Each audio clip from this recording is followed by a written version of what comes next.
you were ever born. Yes. The reason why you were born is because he loved you. He thought of you in eternity. And he said, no, I've got to have him in my life. So when he was making this one and that one and this one and that one and all the 8 billions and billions of ones he made, he said, I will not go any further until I make that one.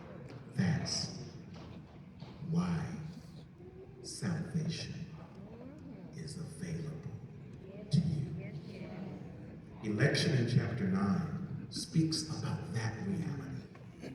That reality. In chapter 11, election is spoken about from the purpose of why. What I just told you.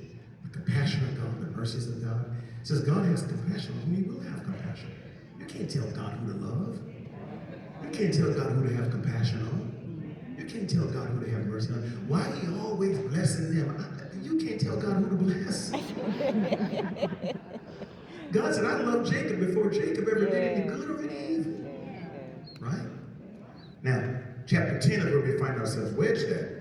And in chapter 10, we don't get the what, that's chapter 9. We don't get the why, that's chapter 11. We get the how in chapter 10. Now that it is available, now that it is real, now that it is efficacious, now that God has elected you, now that God has chosen you, now that you know you are elected, what do you have to do about it? What should you do in response to it? What is your response in cooperation with what God has called? Because though God has called you, chosen you, elected you, yet you cannot experience this election without your cooperation. That's right. That's what I want to talk about today. Your cooperation. We've always been trying to cooperate. We've been trying to cooperate with them all a while. Making up our own rules, right? Trying to be saved. Making up our own religion, trying to be saved. Having our own self-righteousness, trying to be saved. What we learned last week is in verses 1 through 4, no righteousness of your own is ever enough to equate to God's righteousness. Last week was all about you are not right enough.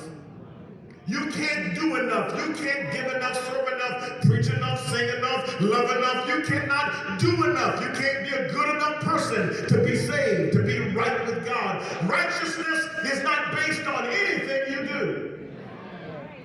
I mean, how good is good enough? When do you know you need to be better? How do you know that you've reached the mark? Where does it say you got to reach this mark and then you know you're good enough? And if eternity depends on it, then I don't want to get any maybes and hope so's when I stand before God. I don't want there to be no measuring scale when I stand before God and all my good deeds on one side and my bad deeds on the other side, and I'm hoping and wishing and praying my good deeds would outweigh my bad deeds. I'm not going into eternity hoping and wishing and praying. I can be eternally secure and absolutely assured of my salvation.